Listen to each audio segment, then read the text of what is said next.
ജെറമിയ 27 അധ്യായം 1 മുതൽ 22 വരെയുള്ള വാക്യങ്ങൾ. യൂദാ രാജാവായ ജോസിയയുടെ പുത്രൻ സെദേഖിയയുടെ ഭരണത്തിൻ്റെ ആദ്യകാലത്ത് ജെറമിയയ്ക്ക് കർത്താവിൻ്റെ അരുളപ്പാടുണ്ടായി. കർത്താവിനോട് ചെയ്തു, നുകവും കയറും ഉണ്ടാക്കി ഇതിൻ്റെ കഴുത്തിൽ വയ്ക്കുക. ജെറുസലേമിൽ യൂദാ രാജാവായ സെദേഖിയയുടെ അടുക്കൽ വരുന്ന ദൂതന്മാർ വശം ഏദോം, മോവാബ്, അമ്മോൻ, ടയർ, സീദോൻ എന്നിവിടങ്ങളിലെ രാജാക്കന്മാർക്ക് ഈ സന്ദേശം അയക്കുക. തങ്ങളുടെ യജമാനന്മാരെ അറിയിക്കാൻ അവരോട് പറയണം, ഇസ്രായേലിൻ്റെ ദൈവമായ സൈന്യങ്ങളുടെ കർത്താവരോട് ചെയ്യുന്നു, ശക്തമായ കരം നീട്ടി ഭൂമിയെയും അതിലുള്ള മനുഷ്യരെയും മൃഗങ്ങളെയും സൃഷ്ടിച്ചത് ഞാനാണ്. എനിക്ക് ഉചിതമെന്ന് തോന്നുന്നവന് ഞാനത് നൽകും. ബാബിലോൺ രാജാവായ എൻ്റെ ദാസൻ നബൂഖദ്നേസറിന്റെ കരങ്ങളിൽ ഞാൻ ഈ ദേശങ്ങൾ നൽകിയിരിക്കുന്നു. അവനെ സേവിക്കാൻ വയലിലെ മൃഗങ്ങളെയും ഞാൻ കൊടുത്തിരിക്കുന്നു. സകല ജനതകളും അവനെയും അവൻ്റെ പുത്രനെയും പൗത്രനെയും അവൻ്റെ രാജ്യത്തിൻ്റെ കാലം പൂർത്തിയാകുന്നതുവരെ സേവിക്കും.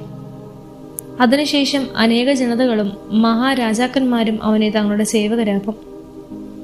ബാബിലോൺ രാജാവായ നബൂഖദ്നേസറിനെ സേവിക്കുകയോ അവൻ്റെ മുഖത്തിന് കഴുത്ത് കുനിച്ചു കൊടുക്കുകയോ ചെയ്യാത്ത ജനതയെയും രാജ്യത്തെയും അവൻ്റെ കൈകൊണ്ട് നിശേഷം നശിപ്പിക്കുന്നതുവരെ പടയും പട്ടിണിയും പകർച്ചവ്യാധിയും അയച്ച് ഞാൻ ശിക്ഷിക്കും. കർത്താവ് ചെയ്യുന്നു. അതിനാൽ ബാബിലോൺ രാജാവിനെ സേവിക്കരുതെന്ന് പറയുന്ന നിങ്ങളുടെ പ്രവാചകന്മാരുടെയും പ്രശ്നക്കാരുടെയും സ്വപ്നക്കാരുടെയും ശകുനക്കാരുടെയും ക്ഷുദ്രക്കാരുടെയും വാക്ക് നിങ്ങൾ ശ്രവിക്കരുത്. നിങ്ങളുടെ ദേശത്തു നിന്ന് നിങ്ങളെ അകറ്റാനും ഞാൻ നിങ്ങളെ തുരത്ത് നശിപ്പിക്കാനും ഇടയാക്കാത്ത നുണയാണ് അവർ പ്രവചിക്കുന്നത്. ബാബിലോൺ രാജാവിൻ്റെ മുഖത്തിന് കഴുത്ത് കുരിച്ചു കൊടുത്ത് അവനെ സേവിക്കുന്ന ജനതയെ സ്വദേശത്ത് തന്നെ വസിക്കാൻ ഞാൻ അനുവദിക്കും. അവർ അവിടെ കൃഷി ചെയ്ത് ജീവിക്കും. കർത്താവ് ചെയ്യുന്നു. യൂദാ രാജാവായ സെദേഖിയായോടും ഞാൻ അങ്ങനെ തന്നെ പറഞ്ഞു. ബാബിലോൺ രാജാവിൻ്റെ മുഖത്തിന് കഴുത്ത് കുനിച്ചു കൊടുത്ത് അവനെയും അവൻ്റെ ജനത്തെയും സേവിച്ചുകൊണ്ട് ജീവിക്കുക. ബാബിലോൺ രാജാവിനെ സേവിക്കാത്ത ജനതകളെക്കുറിച്ച് കർത്താവ് ചെയ്തതുപോലെ നീയും നിന്റെ ജനവും വാളും ക്ഷാമവും പകർച്ചവ്യാധിയും കൊണ്ട് എന്തിനു മരിക്കണം? ബാബിലോൺ രാജാവിനെ സേവിക്കരുതെന്ന് പറയുന്ന പ്രവാചകന്മാരുടെ വാക്ക് നിങ്ങൾ കേൾക്കരുത്. അവർ പ്രവചിക്കുന്നത് നുണയാണ്. ഞാൻ അവരെ അയച്ചിട്ടില്ല. ഞാൻ നിങ്ങളെ ആട്ടി ഓടിക്കുന്നതിനും നിങ്ങളും നിങ്ങളോട് പ്രവചിക്കുന്ന പ്രവാചകന്മാരും നശിക്കുന്നതിനും വേണ്ടിയാണ് എൻ്റെ നാമത്തിൽ അവർ വ്യാജം പ്രവചിക്കുന്നത്. കർത്താവരോട് ചെയ്യുന്നു. പുരോഹിതന്മാരോടും ജനത്തോടും ഞാൻ പറഞ്ഞു, കർത്താവരോട് ചെയ്യുന്നു, ഇതാ ദേവാലയത്തിലെ ഉപകരണങ്ങൾ ബാബിലോണിൽ നിന്ന് ഉടനെ തിരികെ കൊണ്ടുവരുമെന്ന് പ്രവചിക്കുന്ന നിങ്ങളുടെ പ്രവാചകന്മാരുടെ വാക്കുകൾക്ക് ചെവി കൊടുക്കരുത്. അവർ നുണയാണ് പ്രവചിക്കുന്നത്.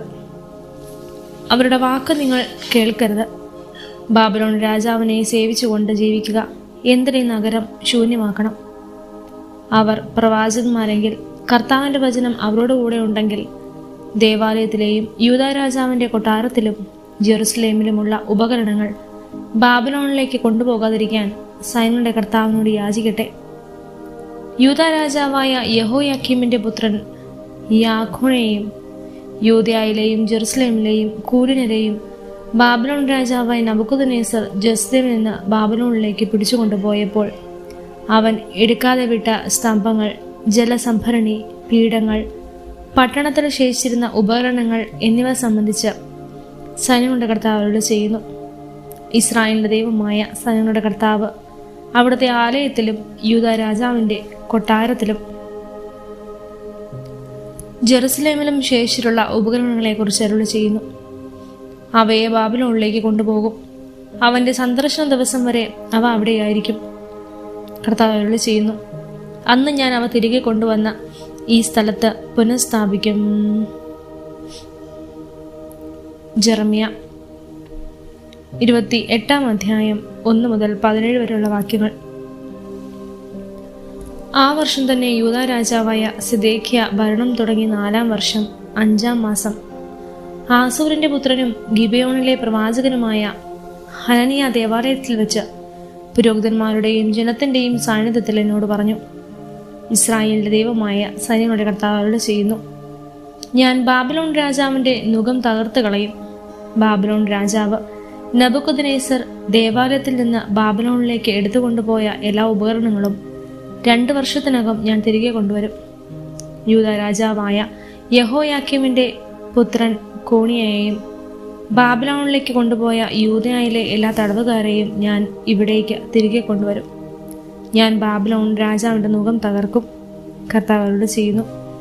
അപ്പോൾ ജെറമിയ പ്രവാചകൻ പുരോഹിതന്മാരുടെയും ദേവാലയത്തിൽ കൂടിയിരുന്ന ജനത്തിന്റെയും മുൻപാകെ ഹനനിയ പ്രവാചകനോട് പറഞ്ഞു, അങ്ങനെ സംഭവിക്കട്ടെ.